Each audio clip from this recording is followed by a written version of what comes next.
काँग्रेस नेते विश्वजित कदम आता आपल्या सोबत आहेत। राहुल गांधींनी काल मुख्यमंत्र्यांना उद्देशून एक ट्विट केलंय।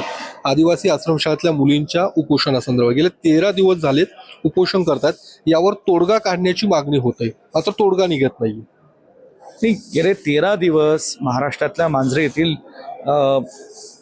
आपले जे मुलं बाळ आहेत, आदिवासी समाजातले विद्यार्थी विद्यार्थिनी आहेत, ते उपोषण करतात। आता मुळात 13 दिवस राज्य सरकार कशाची वाट पाहते आणि काय करतं हे देवाला ठाऊक, पण 13 दिवस आज उपोषण करत असताना या विद्यार्थ्यांची दखल राज्य सरकारने घ्यायला हवी।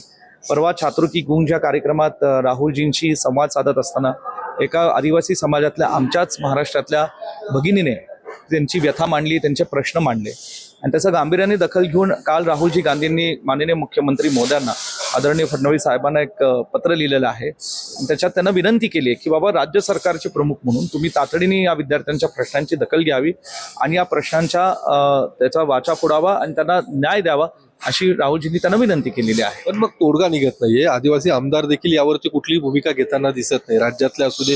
रोहित पवारांनी देखील हा मुद्दा मांडला होता की आमदार झोपलेत की काय काय यावर तोडगा निघत नाही की काय, तुमचं नेमकी भूमिका काय असेल? काँग्रेस पत्र लिहून किंवा या सगळ्या याच्यातनं विषय संपत नाही। मुद्दा असा आहे की तोडगा राज्य सरकार कधीही काढू शकतं आणि आतापर्यंत काढायला हवाच होता।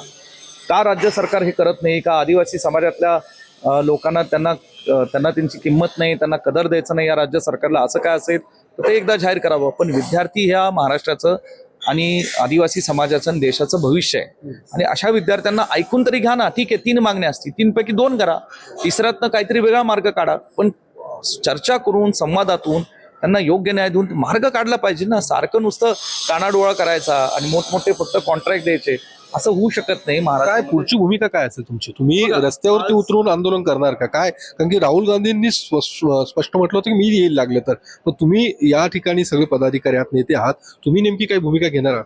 नाही, निश्चित स्वरूपात बघा, आता कालच राहुलजींनी आदरणीय मुख्यमंत्री फडणवीस साहेबांना पत्र लिहिलेलं आहे। आता राज्य सरकारची नैतिक जबाबदारी, कारण प्रश्न हा त्यांच्या दरबारी आहे की त्यांनी सोडवला पाहिजे। जर त्यांनी सोडवलं नाही तर ह्या आपल्या महाराष्ट्रातील आदिवासी विद्यार्थी विद्यार्थ्यांच्या सोबत खांद्याला खांदा लावून आम्ही त्यांच्यासोबत उभं राहू आणि त्यांचा प्रश्न सोडवण्याचा प्रामाणिक प्रयत्न करू। तर विश्वजित कदम यांनी देखील या सगळ्या आंदोलनाच्या पार्श्वभूमीवर राज्य सरकारला इशारा दिलेला आहे। या आदिवासी विद्यार्थ्यांसोबत आम्ही आहोत आणि राज्य सरकारने देखील लवकरात लवकर यावर तोडगा काढावा। कॅमेरामन सुशांत राऊतसह योगेश बोरसे, TV9 मराठी, पुणे।